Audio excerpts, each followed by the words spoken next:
दिख रहा है सभी को? कोई एक रिप्लाई कीजिए। जी मैम। ठीक, तो यस ले मैम। वाइगॉट्स्की, ओके ओके, म्यूट करिए सब। ले वाइगॉट्स्की का सिद्धांत, ठीक, तो ये सीधा सीधा किस पे बेस्ड हो गया, हमने समझा, समाज और उसके सांस्कृतिक परिवेश पर। तो जेडपीडी क्या है? वह क्षेत्र है जिस क्षेत्र में बच्चे को आप क्या करते हैं, हेल्प करते हैं, और वो आपकी हेल्प और गाइडेंस के माध्यम से, सहायता से क्या करता है, उस कार्य को करने लग जाता है। तो अब देखिए, एक जो अब इसमें एनोटेशन का ऑप्शन नहीं है, आप इसी में ही एक लाइन लिखी हुई है, वो देखिए, बच्चा जो कर रहा है तथा जो करने की क्षमता रखता है कि बीच के क्षेत्र को संभावित विकास का क्षेत्र कहा जाता है। अर्थात बच्चे के द्वारा स्वतंत्र रूप से किए जा सकने वाले काम, मतलब जो ग्रीन जोन में हमने पढ़ा था वो, तथा सहायता के साथ करने वाले कार्य के बीच का अंतर है जेडपीडी। ओके, ये जेडपीडी। और एक चीज याद रखना, अगर ये क्वेश्चन आपको आएगा पेपर में, लेवाइगॉट्स्की का थ्योरी आती है, तो इस फिगर को आप जरूर बनाकर आना, क्योंकि लिखने से ज्यादा डायग्राम, फिगर और चार्ट पर अच्छे नंबर मिलते हैं, क्योंकि चार्ट बहुत अच्छे से एक्सप्लेन कर पाता है जो आप चीजें बोलना चाह रहे हैं, बताना चाह रहे हैं। एक फिगर और भी है, ये इसमें भी आप देख लीजिए, सेम वही चीज है, लिखा हुआ है बीच में कि independent problem solving what learners can do on their own, मतलब स्वतंत्र रूप से बच्चा सक्षम है अपनी समस्या के समाधान में, बीच वाला पोर्शन जो है। और जो ग्रीन रंग का है, जो जेडपीडी वाला पोर्शन है, वो क्या कहता है कि ये पोटेंशियल लेवल ऑफ डेवलपमेंट है। यहाँ पर क्या होता है कि बच्चे की क्षमता का विकास होता है।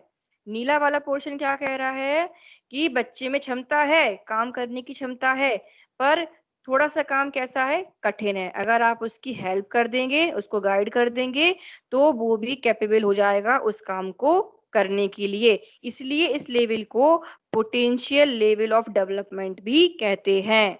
ओके, और सबसे बाहर का जो ग्रे वाला पोर्शन है, वो ये बता रहा है कि beyond current level of development.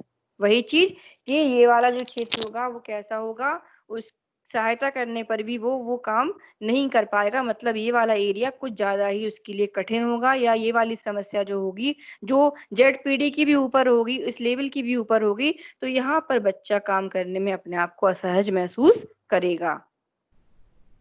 इसमें एकदम इजी इजी सा आपको हिंदी है, कोई कठिन नहीं है इसमें हिंदी, जितना हो सका है सरल भाषा में ही हमने यहाँ पे लाने की आपको कोशिश की है। तो ये जेडपीडी के बारे में लिखा हुआ है कि जेडपीडी क्या होता है, ठीक, इसके बारे में आपको भी लिख कर आना पड़ेगा, और हो सकता है शॉर्ट नोट में पूछ ले कि जेडपीडी क्या होता है। एक एग्जाम्पल दिया हुआ है कि जेडपीडी को आप कैसे आंकेंगे या कैसे उसका पता लगाएंगे।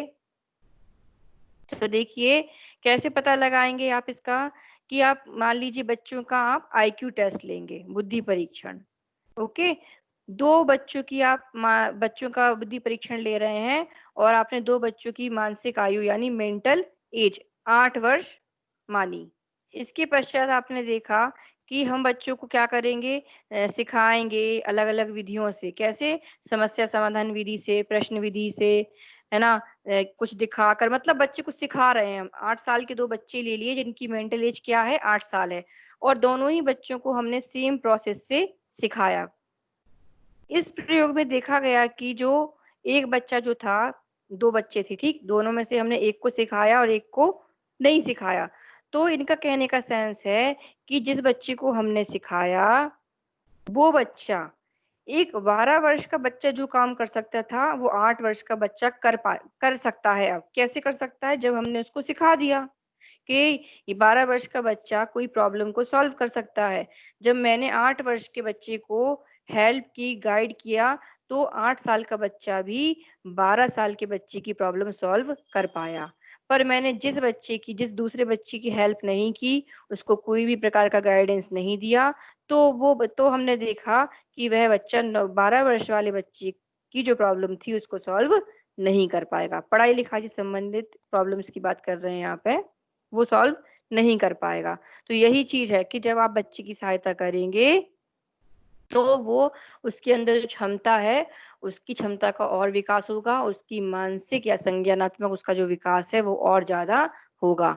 अब इसमें एक टर्म और आता है स्कैफोल्डिंग, और कई बार ये टेट वगैरह में पूछा गया है कि स्कैफोल्डिंग किसका कॉन्सेप्ट है, मतलब ये किसकी अवधारणा है? तो ये लेव वाइगॉट्स्की की अवधारणा है स्कैफोल्डिंग। स्कैफोल्डिंग जो टर्म है वो लेव वाइगॉट्स्की ने अपनी थ्योरी में यूज किया है। हिंदी में बोलते हैं ढांचा निर्माण। देखिए इसमें होता क्या है, सिंपल सा है एक चीज, कि हम क्या करते हैं जब बच्चों को सिखाते हैं, तो कोई भी मान लीजिए आप मैथ ही सिखा रहे हैं, तो आप प्राइमरी जो प्री प्राइमरी लेवल है ना, नर्सरी और केजी का बच्चा है, तो वहां आप क्या करते हैं, बच्चे को पहले ओरल सिखाते हैं, है ना, ओरल रूप में 1 2 3 4 5 सिखाएंगे। जब वो ओरल सीख जाएगा तब क्या करेंगे, आप उसको लिखने की प्रैक्टिस कराएंगे। फिर जानेगा, अक्षर ज्ञान होगा उसको कि 1 इस तरीके से बनता है, 2 इस तरीके से बनता है। कहने का सेंस है कि पहले आप बेसिक से चलेंगे, तब धीरे धीरे आप कठिनाई का स्तर बढ़ाते जाएंगे। वही चीज है ये भी, कि इसमें हम क्या करते हैं, टीचिंग कराते समय, ठीक, टीचिंग कराते समय टीचर या कोई भी वह व्यक्ति जिसके पास स्किल्स हैं यानी कौशल्स हैं, वो लर्नर को यानी अधिगमकर्ता को उसकी परफॉर्मेंस के लिए समय समय पर परामर्श देता रहता है। जैसे यदि कोई नई तरह की समस्या है तो अधिक निर्देशन देने पड़ते हैं, मतलब कि फर्स्ट बार हम आपको पढ़ा रहे हैं तो हमें ज्यादा से ज्यादा आपको क्या करना पड़ता है, गाइड करना पड़ता है कि ऐसे मत करना, ये मत छूना, है ना, चुपचाप बैठ के पढ़ना, किसी बटन को दबाने की जरूरत नहीं है ना। यही हुआ ना, कल और आज हमने आपको क्या किया, ज्यादा से ज्यादा आपको निर्देशन दिया। पर आप जब 2 3 दिन 4 दिन क्लास कर लेंगे, तब आपको इन सब गाइडेंस की जरूरत नहीं पड़ेगी, क्योंकि आपको पता होगा कि हाँ मुझे आपके कैसे ज्वाइन करना है, कैसे पढ़ना है, सब चीजें। तो एक प्रोसेस होती है जो स्टेप बाय स्टेप चलती है। हम पहले बच्चे को सिखाने के लिए उसको निर्देशन देते हैं, और जब हम देखते हैं कि बच्चा अब अपने आप से कर लेता है, तो हम उस निर्देशन यानी गाइडेंस की जो क्वांटिटी है उसको धीरे धीरे कम करते जाते हैं, है ना। निर्देशनों की संख्या में कम करते जाते हैं, और बच्चे में खुद से काम करने की क्षमता फिर क्या होती है, बढ़ती जाती है, क्योंकि वो क्या कर रहा है, डेली उस काम को करने की प्रैक्टिस कर रहा है।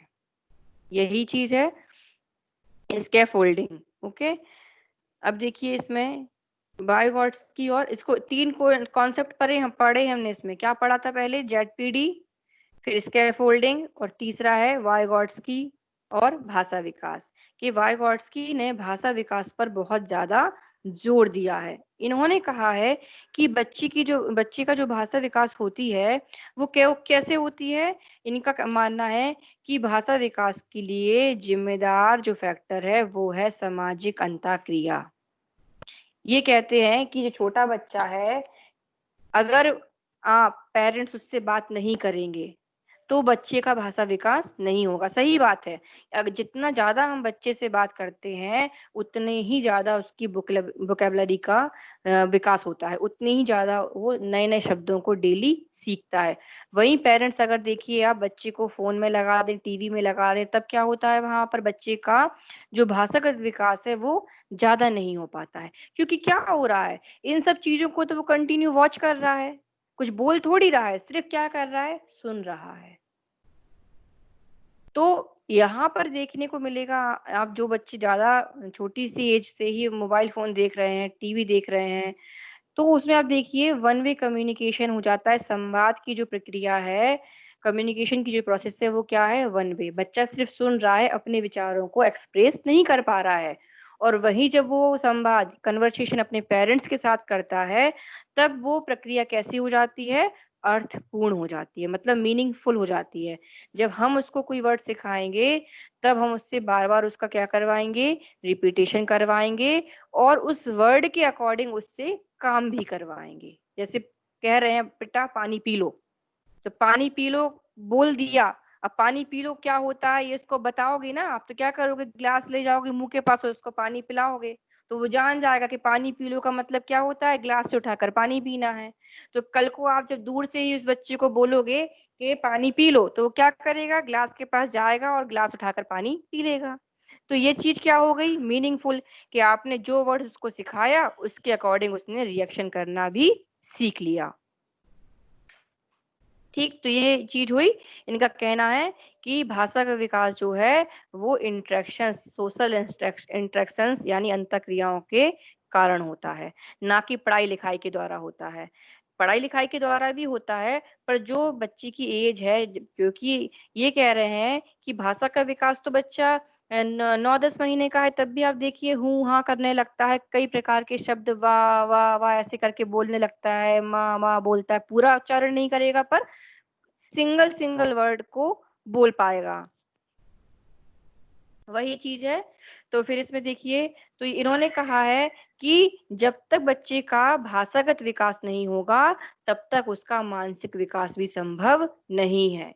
ये कह रहे हैं। इनने भाषा को क्यों जोड़ा अपने सिद्धांत में, इसलिए जोड़ा कि जब तक बच्चे का भाषागत विकास नहीं होगा तब तक उसका मानसिक विकास भी संभव नहीं है। सही बात है, क्योंकि जब तक बच्चा भाषा नहीं सीखेगा, हिंदी हो चाहे इंग्लिश हो चाहे कोई दूसरी भाषा हो, तब तक उसके मन में विचार नहीं आएंगे, और वो विचार नहीं आएंगे तो वो कुछ चीजें कर ही नहीं पाएगा, मतलब उसके जो दिमाग है उसमें किसी भी प्रकार की क्रियाएं नहीं होंगी, वो एकदम चुपचाप रहेगा, गुमसुम रहेगा, क्योंकि बच्चे को पता ही नहीं है कि मुझे अपने दिमाग में कौन सी प्रोसेस करनी है, क्या मुझे करना है, भाषा ही नहीं है उसके पास। ठीक, अब देखिए यहाँ पे संज्ञानात्मक विकास मतलब कॉग्निशन, कॉग्निटिव डेवलपमेंट, मानसिक विकास में भाषा की दो महत्वपूर्ण भूमिकाएं हैं। पहला, कि इसके द्वारा व्यक्ति बालकों तक समस्त सूचनाएं ट्रांसफर कर पाता है, तथा दूसरा कि भाषा स्वयं में बौद्धिक आत्मसात करने का बहुत ही सशक्त साधन है। पहला तो समझा दिया हमने आपको कि जब हम बोलते हैं तो बोलने के माध्यम से क्या करते हैं, अपनी अपनी जो हमारी सोच होती है, जो हमारे विचार होते हैं, उस लैंग्वेज के माध्यम से हम वो बच्चे को ट्रांसफर कर देते हैं। दूसरा, जब बच्चा भाषा सीख लेता है तब वो क्या करता है, बौद्धिक आत्मसात, जो अभी समझा रहे हैं आपको, कि अब उसकी मस्तिष्क यानी माइंड में कॉन्सेप्ट चलने लगते हैं, है ना। बच्चा क्या करता है, अब कॉन्सेप्ट मेकिंग करने लगता है, क्योंकि उसके पास भाषा, अब उसके पास क्या होता है, भाषा आ जाती है और वो भाषा बोलना शुरू कर देता है।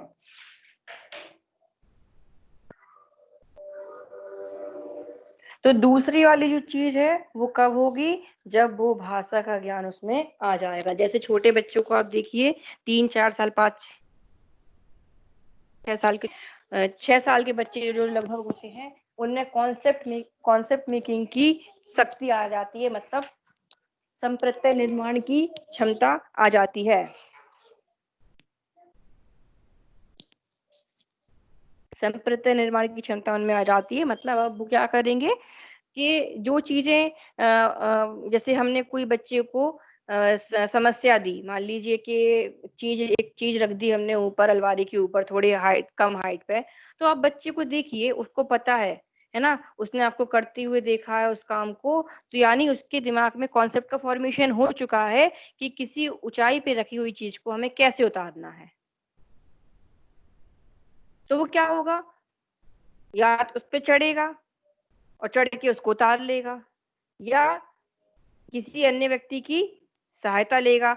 पर मतलब उसको ये अकल आ चुकी है कि मुझे ऊंचाई पे रखी हुई चीज को कैसे पाना है, या तो किसी व्यक्ति की सहायता ले सकता है, या आपको बोल के बता सकता है कि मुझे ये चीज चाहिए है, या वो खुद से भी उस काम को अंजाम दे सकता है।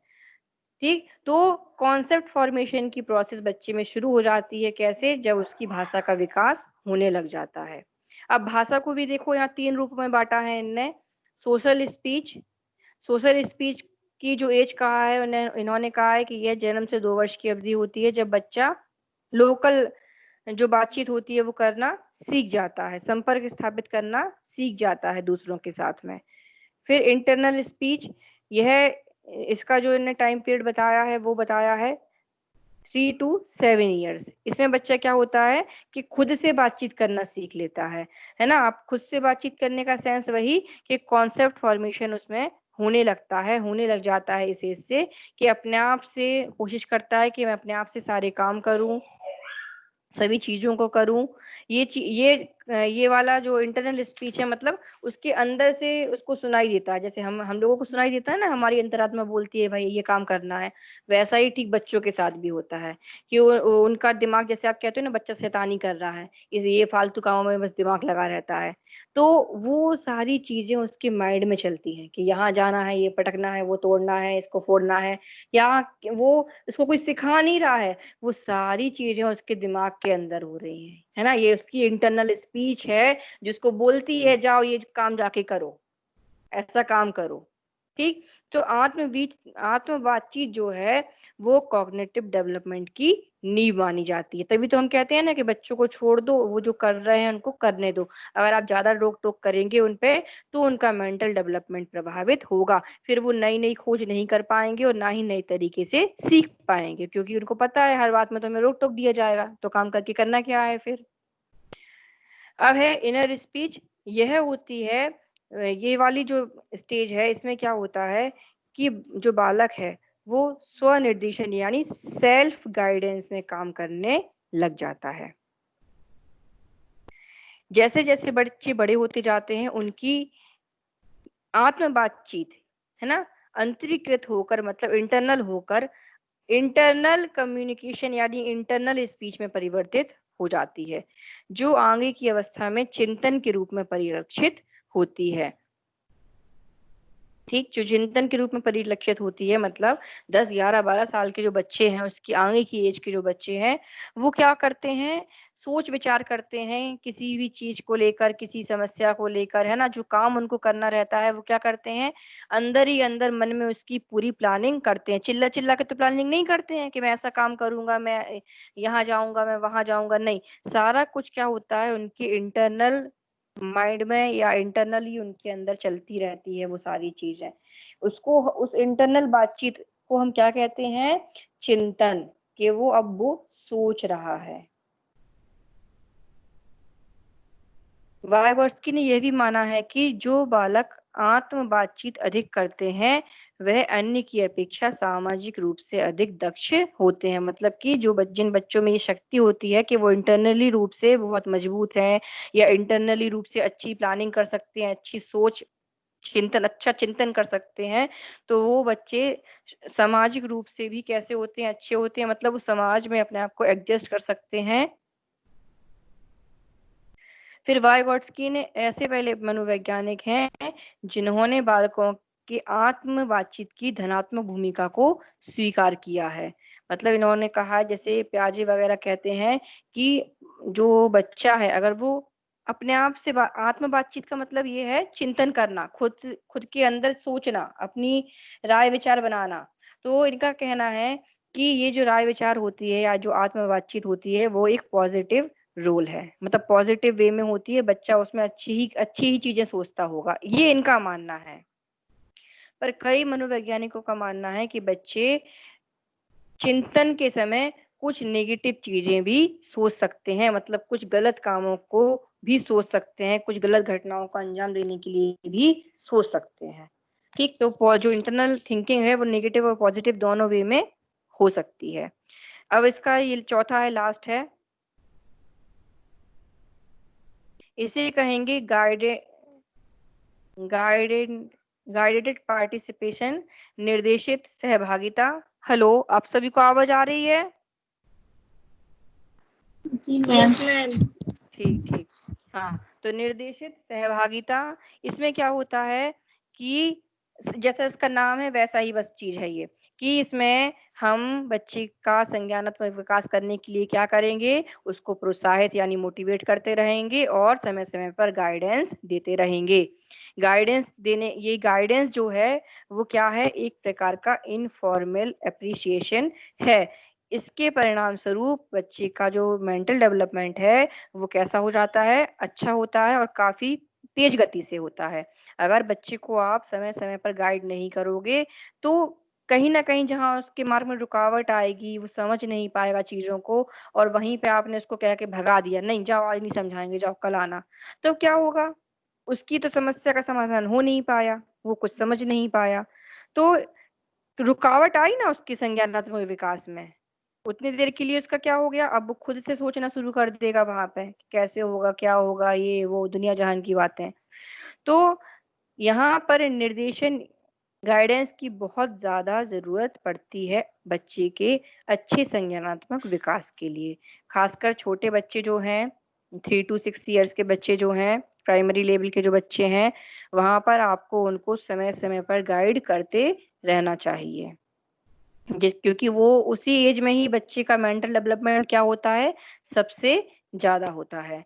इसके अगर आप गाइड करेंगे बच्चे को तो क्या क्या उसमें खूबियां हो सकती हैं, बच्चे को सीखने की क्षमता, बच्चे की सीखने की क्षमता बढ़ती है, उसकी मेमोरी पावर बढ़ती है, उसकी कम्युनिकेशन यानी बातचीत करने की क्षमता में वृद्धि होती है, बच्चे को स्वयं मतलब अपने आप को समझने में सहायता मिलती है, और उनके सेल्फ यानी आत्म का विकास भी अच्छा होता है, और बच्चे अपने सोशल और कल्चरल एनवायरनमेंट से परिचित होने का अवसर भी प्राप्त करते हैं, उपयोगी मूल्यों को सीखते हैं, और सामाजिक एकता की भावना का उनमें विकास होता है।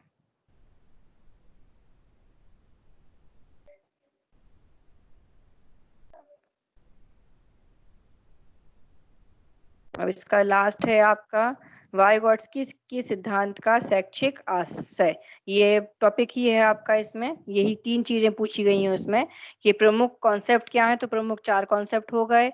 फिर ये हो गया उसका शैक्षिक निहितार्थ यानी एजुकेशनल इम्प्लीकेशन, और एक लास्ट पूछा है कि उसकी आलोचना कीजिए, सिद्धांत की आलोचना कीजिए। ठीक, अच्छा एक चीज अगर मान लीजिए पेपर में आपका क्वेश्चन आता है कि वाइगॉट्स्की के सिद्धांत की आलोचनात्मक व्याख्या कीजिए, तो इसका मतलब ये नहीं है कि सिर्फ आपको आलोचना कर देनी है और उसकी व्याख्या हो गई, नहीं, आपको पूरा सिद्धांत शुरू से लेके एंड तक डिस्क्राइब करना होगा विथ आलोचना। अब देखिए, शैक्षिक निहितार्थ वही चीज है जो भी आपको पूरा समझाया है ना, वही सारा इकट्ठा कर दिया गया है शैक्षिक निहितार्थ के रूप में कि जो वाइगॉट्स्की का सिद्धांत है, इसका मुख्य शैक्षिक संदेश यह है कि बच्चों के समीपस्थ विकास के क्षेत्र में अधिक से अधिक सामाजिक रूप से प्रबल एवं अर्थपूर्ण क्रियाओं को बढ़ावा दिया जाए, और उनमें आत्मविश्वास उत्पन्न करने की भरपूर कोशिश की जाए, ताकि उनमें आगे की स्कूली शिक्षा के लिए जरूरी आत्म अनुशासन का बीज बोया जा सके। मतलब इनके कहने का है कि वाइगॉट्स्की ने अपने सिद्धांत में सबसे ज्यादा जोर दिया है जेड है ना, समीपस्थ विकास के क्षेत्र पर, जोन ऑफ प्रॉक्सिमल डेवलपमेंट का जो क्षेत्र है उस पे ही इन्होंने सबसे ज्यादा जोर दिया है, क्योंकि जब बच्चा इस क्षेत्र में रहकर काम करता है, अर्थपूर्ण क्रिया यानी मीनिंगफुल एक्टिविटीज को करना सीखता है, तो क्या होता है, उसके उसमें आत्मविश्वास की भावना उत्पन्न होती है, और वो खुद से ही सारे काम करने की फिर धीमे धीमे कोशिश करने लगता है, और ये प्राइमरी लेवल के बच्चों के लिए बहुत ज्यादा जरूरी है। फिर उन्होंने कहा है कि जब बच्चा स्कूल जाना शुरू कर देता है, तब स्कूल जब जाना शुरू कर देता है बच्चा, तब आप देखिए वहां पर बच्चे कई सारे सब्जेक्ट्स को पढ़ते हैं। अब कई सारे सब्जेक्ट्स को तो बच्चे पढ़ रहे हैं, पर खुद से तो नहीं पढ़ सकते हैं, वहां पर पढ़ाने वाला कौन है, टीचर। तो टीचर की रिस्पॉन्सिबिलिटी है कि बच्चों को सब्जेक्ट के अकॉर्डिंग नई नई जानकारियां वो देता रहे, और बच्चों के जो विचार हैं उनको समय समय पर सुधारता रहे यानी संशोधित करता रहे, तथा बच्चे को प्रेरित मोटिवेट करे कि बच्चा उन सभी सब्जेक्ट की व्याख्या कर सके, उन सभी सब्जेक्ट के बारे में अवधारणाओं का निर्माण कर सके। ये सब बच्चा जब करेगा तो इसका परिणाम क्या होगा कि बच्चे की जो चिंतन प्रक्रिया है वो मजबूत हो जाएगी, मतलब थिंकिंग प्रोसेस जो है वो उसकी कैसी होगी, मजबूत होगी, और जब चिंतन प्रक्रिया मजबूत होगी तो जाहिर सी बात है उसका संज्ञानात्मक विकास भी उच्च स्तर का होने लग जाएगा, वो उच्च स्तर की सोच फिर रखेगा। फिर है पारस्परिक शिक्षण रेसिप्रोकल टीचिंग। इस विधि में क्या करना है कि शिक्षक जो है वो 2-4 बच्चों को आपस में मिलकर एक कोऑपरेटिव लर्निंग ग्रुप बनाता है, और उस कोऑपरेटिव ग्रुप लर्निंग में क्या होता है, किसी एक टॉपिक है ना या किसी पैसेज कुछ भी चीज एक हो सकती है, एजुकेशनल आइटम कुछ भी हो सकता है, उसके बारे में वहां पर वार्तालाप यानी कि बातचीत की जाती है। और शिक्षक और जो 4 स्टूडेंट्स 5 स्टूडेंट्स का जो ग्रुप बनता है, वो कोऑपरेटिव लर्निंग ग्रुप है, यानी उसमें जरूरी नहीं है कि शिक्षक ही बच्चों को सिखाएगा, वहां पर बच्चे भी टीचर को सिखा सकते हैं, नई नई जानकारियां टीचर्स को प्रदान कर सकते हैं। इस कोऑपरेटिव लर्निंग से होता क्या है कि बच्चों में प्रश्न करने की भावना, है ना, कंक्लूजन निकालना उनको आने लगता है, वो क्लैरिफाई करने लग जाते हैं कॉन्सेप्ट्स को, और पूर्व अनुमान लगाना, ये सब सारी चीजें बच्चों में वहां पर आना शुरू हो जाती हैं। जैसे जब हम लोग डिबेट करते हैं, है ना, तो उसमें क्या होता है, आपके मन में कितने सारे विचार आते हैं कि उस टॉपिक के लिए। जब डिबेट होती है, वाद विवाद प्रतियोगिता होती है, तब आपके मन में क्या क्या विचार आते हैं कि मैं ये बोल दूं, वो बोल दूं। क्यों आते हैं? क्योंकि हम आपको मौका दे रहे हैं। अगर हम आपको डिबेट ही ना कराएं, ये सारी चीजें बच्चों के बीच में कराना बहुत जरूरी होती है, डिबेट कंपटीशन वगैरह, इससे बच्चों की जो चिंतन शक्ति होती है, वो उसका उसमें इम्प्रूवमेंट होता है, वो उसका विकास होता है। दूसरी चीज, बच्चा अन्य लोगों की चिंतन से भी परिचित होता है कि और दूसरे लोग इस विषय के बारे में क्या सोच रखते होंगे, और या मैं अपनी सोच में और क्या क्या नई चीजों को जोड़ सकता हूँ। तो यही सब हो गया इसके कॉन्सेप्ट की इम्प्लीकेशंस के शिक्षा के क्षेत्र में इसका क्या योगदान है इस सिद्धांत का। फिर इनकी सिद्धांत की आलोचना, कि वाइगॉट्स्की की सिद्धांत की आलोचना मतलब क्या, आलोचना का सेंस हो गया कि इनके सिद्धांत में क्या कमियां हैं या इनके सिद्धांत की क्या सीमाएं हैं। तो इनका सिद्धांत जो है वो बालक विशेष के सीखने के क्षेत्र के विषय में ही जानकारी देता है। अन्य बच्चों की तुलना में बालक विशेष का वर्तमान समय में विकास का स्तर क्या है, इस विषय में यह सिद्धांत कोई जानकारी उपलब्ध नहीं कराता है। मतलब कि तत्काल का तो आपको बता रहा है कि बच्चा सीख रहा है, उसकी प्रोग्रेस हो रही है ना, वर्तमान समय में। फिर क्या हो रहा है कि जब हम तुलना करने बैठे कि अभी के टाइम में, प्रेजेंट टाइम में बच्ची का इस बच्ची से कितना विकास ज्यादा हुआ है, तो इस विषय के बारे में ये सिद्धांत कोई जानकारी नहीं दे पाता है। इसके अतिरिक्त यह बच्चों की सीखने की क्षमता, सीखने के तरीके, है ना, बच्चों के साथ तुलनात्मक रूप में उनके वर्तमान विकास के स्तर या मोटिवेशन के विषय में कोई सुनिश्चित जानकारी नहीं दे पाता है। मतलब कि ऊपरी रूप से बता रहा है कि बच्चा सीखेगा, है ना, सीखने की क्षमता उसमें बढ़ेगी, पर कितनी बढ़ेगी, किस स्तर तक बढ़ेगी, इसकी जानकारी इनका सिद्धांत नहीं दे रहा है।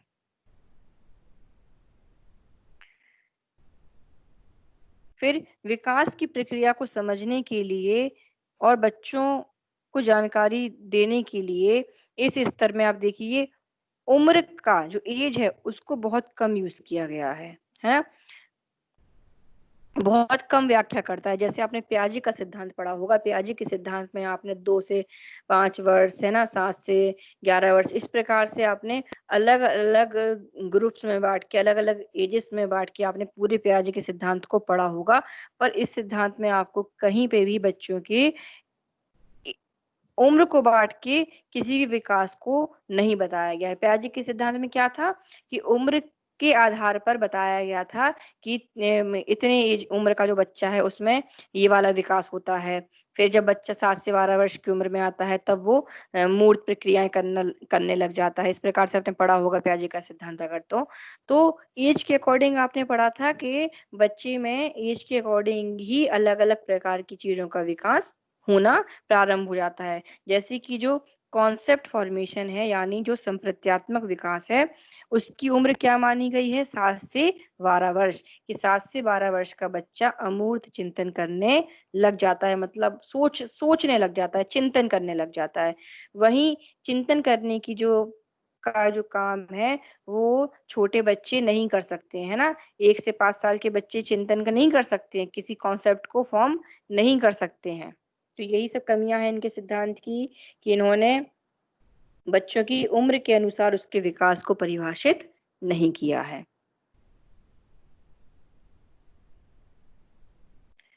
अब इसमें इन्होंने बताया है कि जो समीपस्थ विकास का क्षेत्र है, इसमें भी एक समस्या है कि बालक विशेष के समीपस्थ विकास के क्षेत्र के सामान्यीकरण व स्थायित्व की बहुत कम जानकारी मिल पाती है। मतलब इन्होंने बस बोल दिया है कि जेडपीडी में जो बच्चा है, जब उसको दूसरी से सहायता मिल रही है तो वो सीख रहा है ना, पर इसको और अच्छे से क्लैरिफाई इन्होंने नहीं किया है। और कुछ ये भी नहीं बताया है कि ये जो चीज है, ये जो जेडपीडी है, इसकी कोई स्थायित्व है भी या नहीं। ठीक, तो यही सब चीजें हैं, इसको आप पढ़िएगा पूरे डिटेल में, तो आपको जो समझाया गया है वो सब चीजें आपको और स्पष्ट हो जाएंगी। और एक चीज, इसकी रिकॉर्डिंग हो रही है, तो आप जब चाहें रिकॉर्डिंग को देखकर इससे नोट्स बना सकते हैं, या इन सब चीजों को देखकर आप पढ़ सकते हो। अब किसी को कुछ पूछना है तो अनम्यूट करो और पूछ सकते हो, क्योंकि क्लास का टाइम ओवर हो चुका है।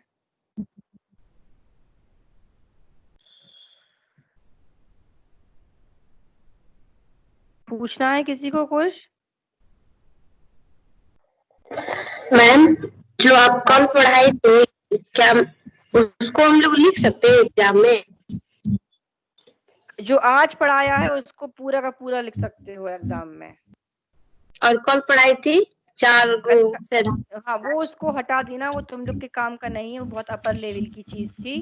ठीक है, तो उसको नहीं लिखना है, क्योंकि वो तुम लोग के उसका नहीं है, सिलेबस का हिस्सा नहीं है वो चीज। ठीक, आज जो बस वो सिर्फ 4 चीजें हटाई हैं, उसके बाद का जो आज है वो आपको हर जगह मिलेगा। और जो आज पढ़ाया है उससे आपको सीटेट टेट वगैरह में भी कई क्वेश्चंस बनते हैं, कई क्वेश्चंस आते हैं।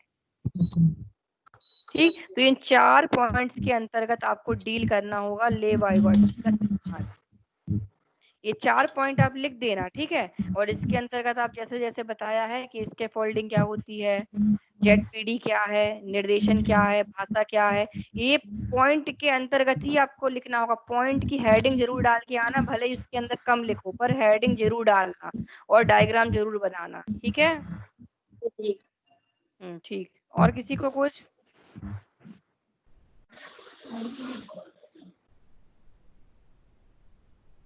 चलिए मीटिंग ओवर करते हैं। Thank you all of you. और आप सभी लोग रेड बटन को क्लिक करके ही मीटिंग से आउट होना, ठीक है। और दूसरी चीज, दिन भर इस पर मीटिंग में ऐड मत हुआ करो, आप ही लोग का डेटा खत्म होगा उसके बाद, ठीक है। Thank you.